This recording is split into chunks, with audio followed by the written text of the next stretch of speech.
Greetings, everyone, and welcome to another episode of Pep Talks Uncut. This is a 30-minute show that is sponsored by the Pennsylvania Equality Project here in Meadville, Pennsylvania.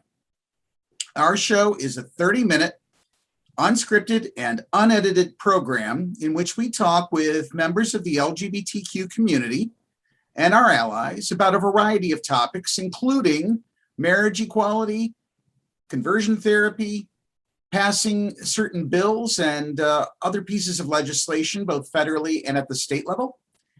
And today we have with us Sarah Kornacki. Sarah, welcome to the show. Hey, thank you for having me. You're welcome. Can you tell us a little bit about yourself? Yeah, so I'm 16 years old. I go to South Fayette High School, which is right outside of Pittsburgh. And I'm really into just activism and human rights in general for everybody, regardless of their race, gender, sexuality, anything. So that sounds like you're doing for the LGBTQ movement here in Pennsylvania what Greta Thunberg is doing for climate change. I mean, Greta. I mean, that's huge, and that's great. That's great. That's very optimistic. So, you said you're still in high school, yes? Yes, correct. Okay, at 16, it's possible you could have been in college. It's possible. But yeah, I guess. So, Sarah, tell us, what is your favorite school subject? I really like psychology. It's just a really big interest of mine because it's just interesting to learn about how people think and why people do what they do. Okay.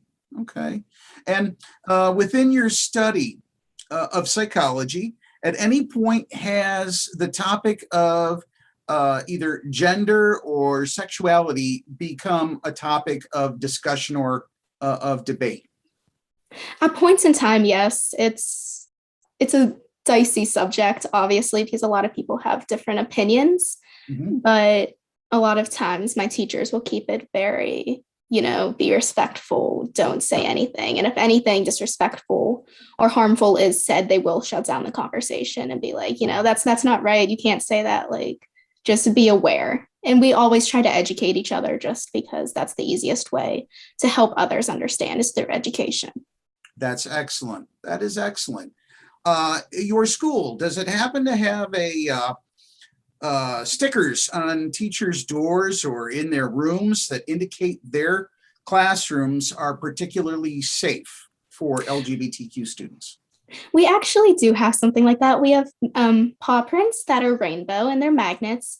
And any classroom or any teacher that does qualify as a safe space, they'll have it in their classroom. So then any student who ever needs to talk or just have a person to be supported by can go to them. Okay. Does that include your guidance counselors? It does, yes. And the administration, do you have a principal and vice principal that also are participants in that? I am not entirely certain if they have the magnets up, but they do speak very highly about the LGBTQ community, and they are incredible allies to us. Fantastic. Just for the record, I'm a retired high school teacher. I started a GSA program at a school not too far from our offices. And it was a very exciting time to get that GSA started because there was a lot of applause and eagerness to make this happen. And a lot of it centered around the activism that you described. So tell me, does your school have a GSA or Gay Straight Alliance? Yes, our middle school and our high school have one. Our middle school actually was started by me and a couple of my friends, which was very exciting, very difficult, as we did have people in the community who did not approve of it. They thought that students of the age of between 12 and 13, 14, they shouldn't be learning about stuff like that. But our viewpoint was the earlier that we expose people to the fact that not everyone is the same and that there are differences and that there is different ways to love other people, the easier it's going to be. In our high school, we also have one, and it is a very open space. We have a lot of different events that help people just have an awareness of what the LGBTQ community is, along with how to better support it. Well, we certainly would like to extend an olive branch to you and your school and your GSA organization, and that is that if you need any outreach from us and our organization, we'd be happy to share with you resources that we have, and if necessary, we can even provide virtual or in-person events in which we come and talk about various topics of interest to you, the students. To that end, we happen to have in Eastern Pennsylvania, our vice president is Matt Haslam of Matt Haslam Productions. He runs a program called Powered by Rainbows. Have you heard of it? I don't believe I have, no. Well, check it out. It's on YouTube. Powered by Rainbows is now going into its, I want to say, 4th season. They're wrapping up the 3rd season. It's got over 200 episodes in it, right? And the episodes are designed for students 9 through 12 mainly, but there are some K through 8 videos as well. But the gist of it is there's videos for English, for sex ed and health.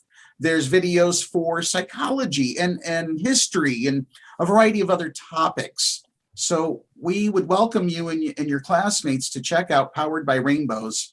And I think you'll find it very, very interesting. Yeah, that sounds amazing. Wonderful. Now, Matt is, he goes by the name Professor Pride when he's doing his videos. And he doesn't talk down to students. He talks with them. He explains things in a manner that's, I find it soothing, and I hope you will too. Which leads me to my next question.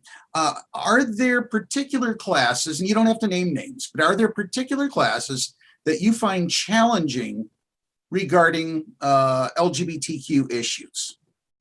I think there are a few just because people aren't understanding. They don't completely understand what it is. I've had people who are some of my best friends saying, you know, I don't get what the third gender is. And in response, I just try to help, but there are a lot of classes in which people do not understand and they'll make jokes. And the easiest way to stop that is to just help educate, like I said. And the education process is very, very difficult because some people are not open to it. But as long as you try to put forth effort, and as long as the staff member who's in charge tries to put forth effort to help them understand and to help educate, then I think that's the best that you can do. Well, I certainly agree. I think that with a qualified teacher reaching out to the students and providing solid explanations that are best practices, then you've done all you can to educate and inform the student body about issues related to, in this case, being transgender or gender nonconforming. The way I like to think of it is consider music from the 1980s. Think of all the different stars from the 1980s, like Prince, Boy George, even Madonna at certain points, right? So they would dress in a very flamboyant way, but mainly to attract attention. More recent artists like Lady Gaga or help me out here, Lil Nas X. Okay, are there particular artists you like?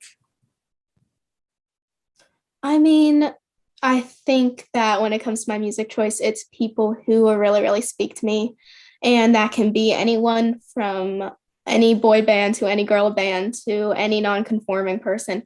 They have a sense of recognition of who they are. And the better that they know each other and they know themselves is the easier way for me to connect. So as long as they're being themselves and that they're happy with who they are, then I connect with them.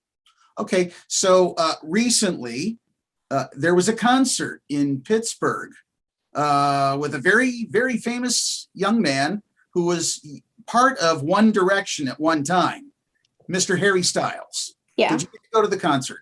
I did not, but I had a lot of friends who did. Okay, so are you a fan of Harry Styles? I am. I would say that I wouldn't say I'm a super fan, but I do listen to him.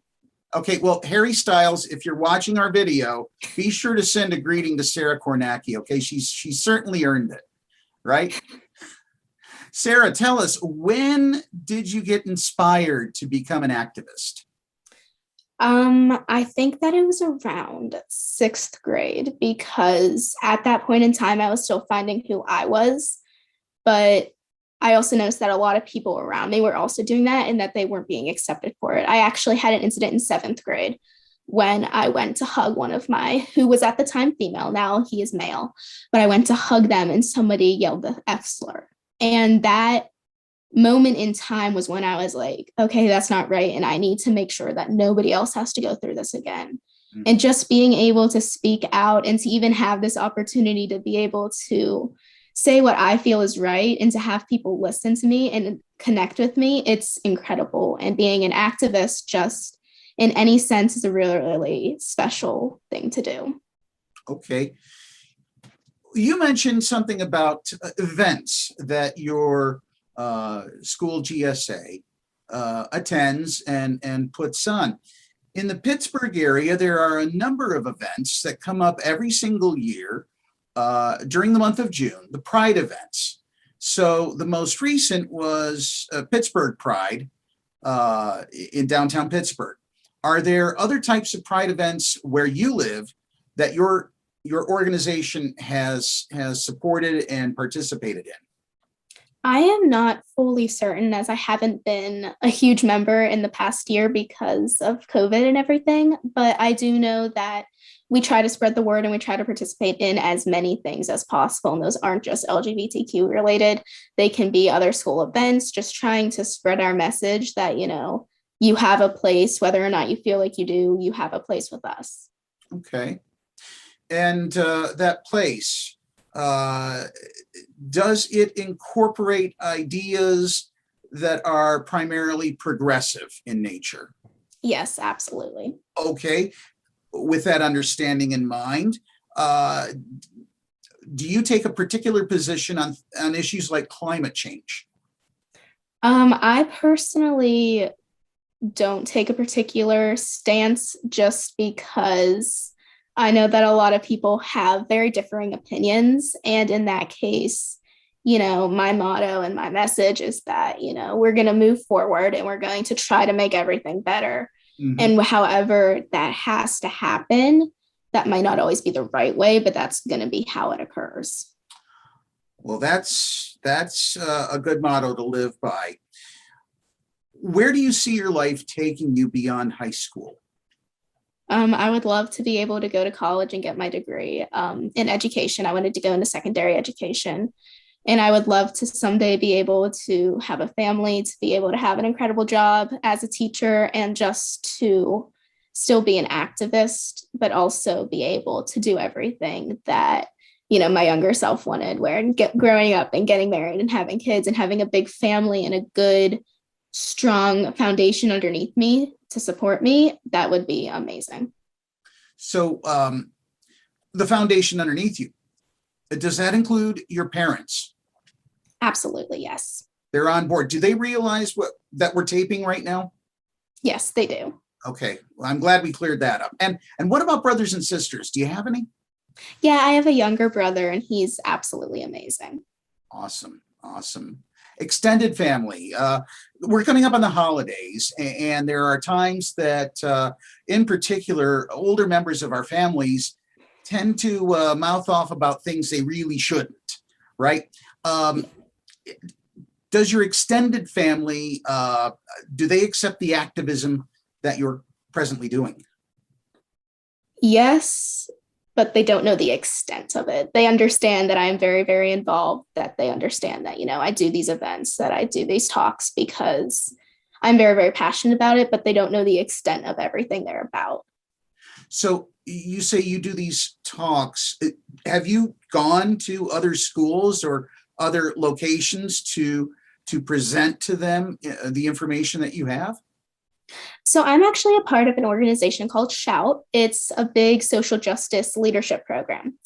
And within Shout, I have been able to help put on multiple events so I can be a host and I can just help others just kind of learn about all sorts of different topics.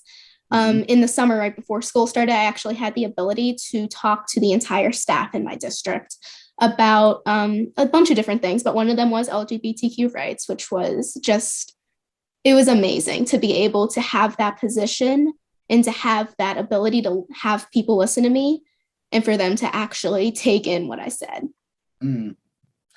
Yeah, we as a faculty, when I was teaching, had the opportunity to hear from Ted Hoover. Are you familiar with Ted? A little bit. I've heard the name, don't know exactly who. Okay, he's an education outreach coordinator at, and I hope I got his title right, but he works for PERSAD in Pittsburgh. And he gave a 6-hour presentation, which he called LGBTQ 101, right? And his talk was pretty much exactly the way you described how you present. So how do the opportunities come your way to be able to speak? It comes a lot of different ways. Sometimes I'll be asked, do you want to help host this? And I'll take the opportunity. But sometimes I'll also have people come to me and say, hey, can you do this for me? Can you say this? Can you present this? And I'm always very, very open to helping to educate other people. But honestly, when I say I don't know how these opportunities come to me, because I'm not sure exactly how I got into the position that I am to have all of these opportunities, I'm not entirely certain. Okay, well, now for our audience's sake, you and I had not met or spoken very much prior to today. And are you familiar with how I even contacted you? I mean, I saw that you reached out through Twitter, but I'm not entirely certain how you found me. How I did. Okay, so you had responded to a post from the county executive candidate from Erie County, Tyler Titus. Yes. And they ran a strong campaign. They really did. But in the end, they did get bested. And I know Tyler from back in the marriage equality days. And they were adamant and marching and went to rallies and they brought their spouse and children with them. And it was almost electrifying to be around them.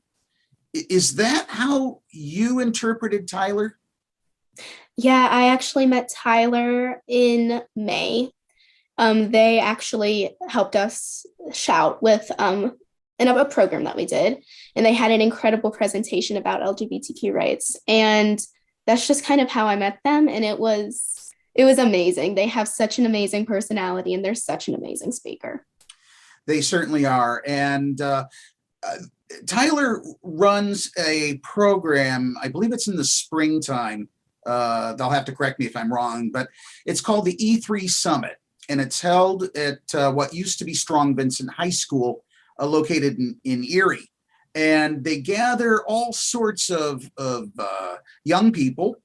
Doesn't matter what the gender, what the sexual orientation, bring them together in the school and they discuss a variety of topics relevant to younger folk.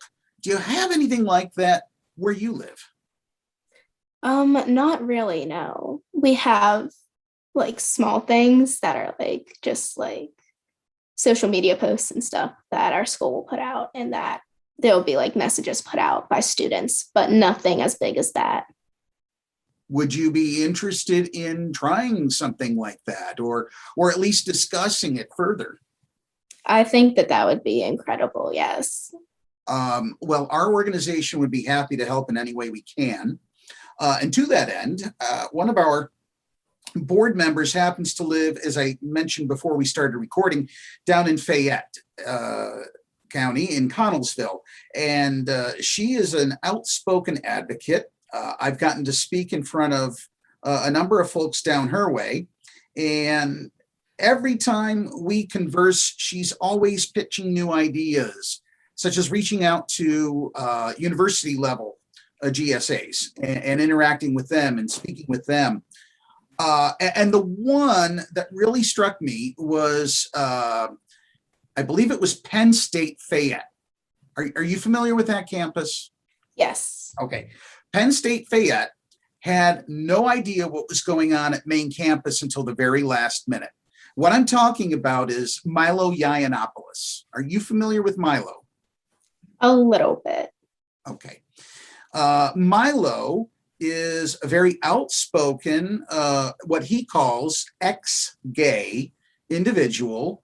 He is fairly wealthy, and he has gone on a speaking tour denouncing the LGBTQ community and making claims that it is possible to leave your sexual orientation behind and become completely heterosexual, completely cisgender. How do you respond to something like that? I think that fact that this is a person who has money and who has a following that is saying things that they know is not true, that you do not have a choice in your identity or your sexuality. It is who you are. I think that that is incredibly wrong to say, because there is a reason why there is so much discrimination. And if you have a position of power, you should not be encouraging it. Which is precisely the message we sent to Penn State University the president of the main campus. I believe his name is Eric Brown, but it's on our Twitter feed. Anyway, he invited Milo, or at least he allowed Milo to be brought to campus and to speak. And that happened earlier this past week. And I found it incredibly disheartening that the campus would do that. So that leads me to my next question. When it comes to universities, are there particular ones you're considering? I do really, really enjoy Penn State just because that's where my family went. I go there a lot for football games and stuff.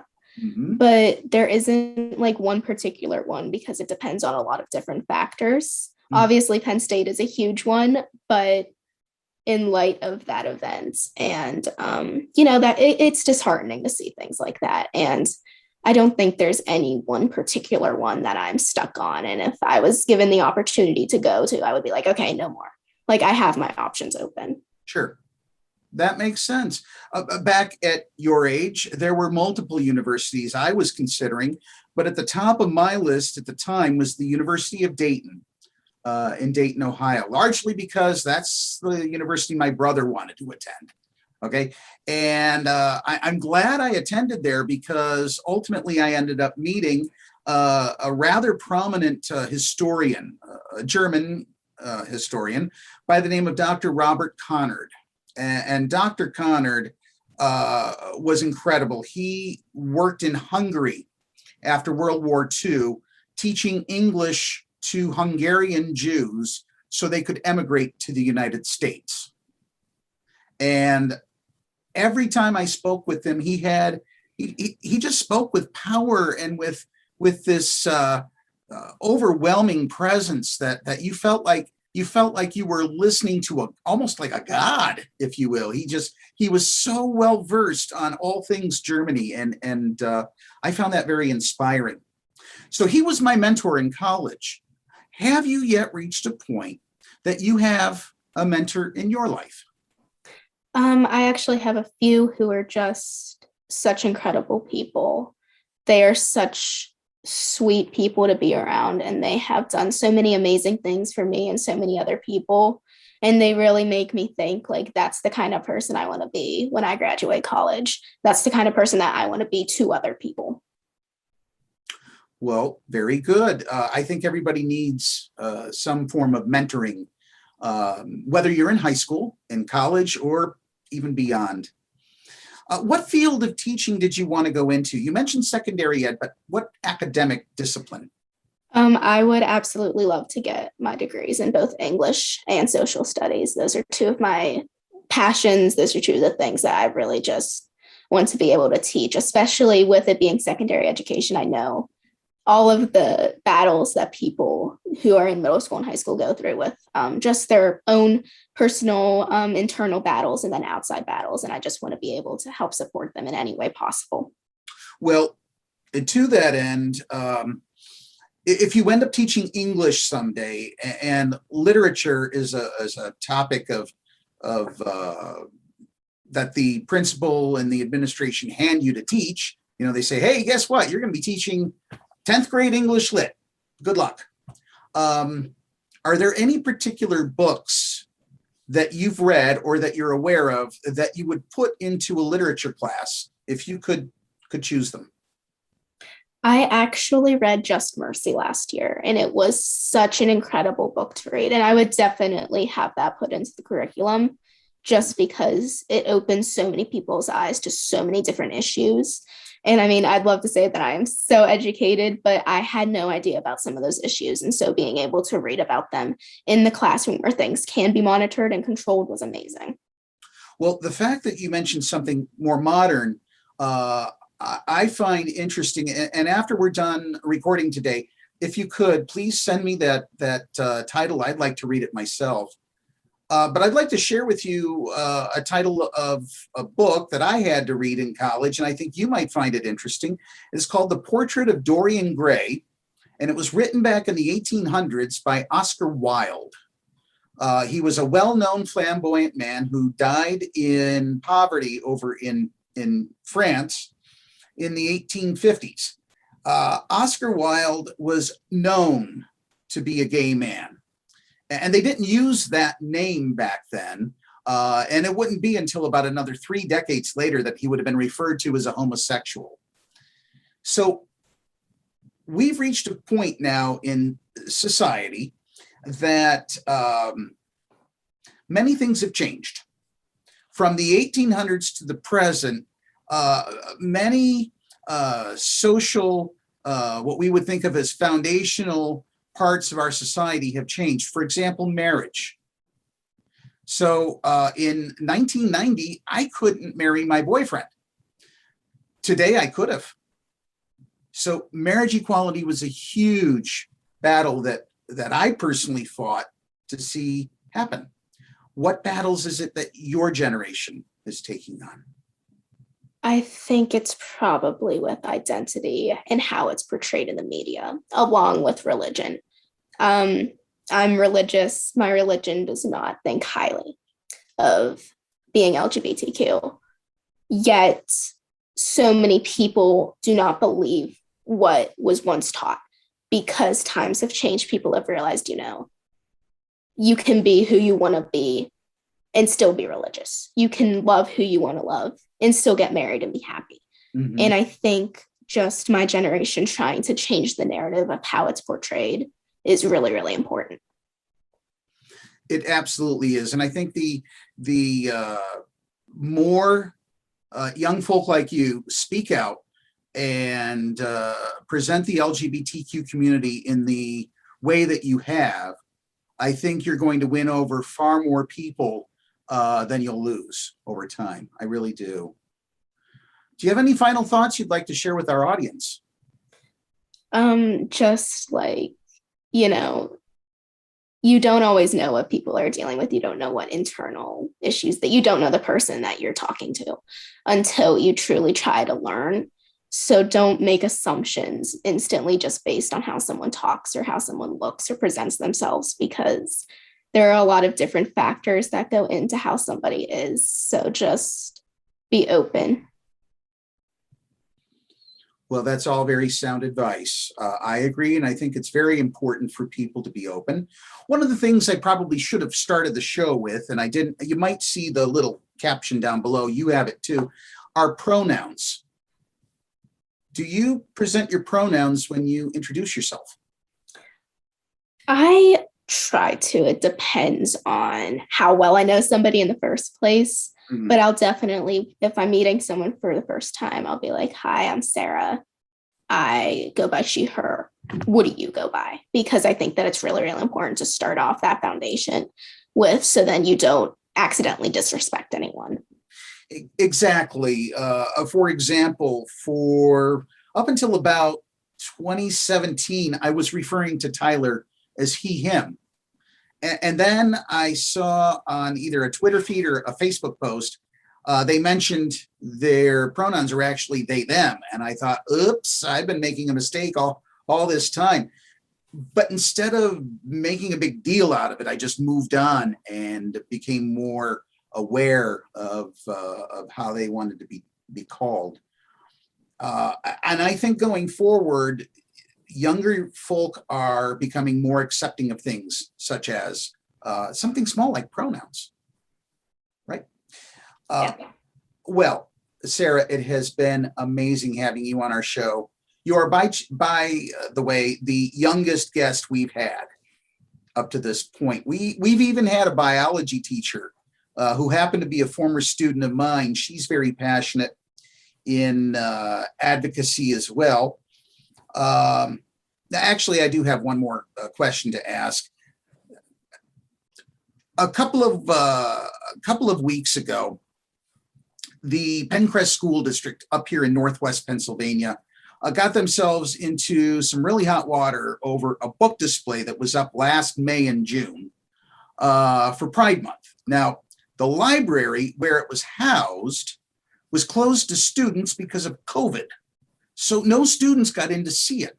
A janitor or a contracted worker took a picture of the display and sent it to school board members, who blew it way out of proportion and posted it on social media and referred to the entire LGBTQ community as evil. Now, my question is, does your school have LGBTQ themed displays as we approach Pride Month? I am sure we will. There are a lot of people who would agree with that statement that the LGBTQ community is evil. And our response to that is, you do not have to love it. You do not have to accept it, but you have to respect it. You do not have to love who somebody is, but you show them respect, and you just don't be rude. Like, we have many, many things that are LGBTQ themed because we want to be as accepting as possible.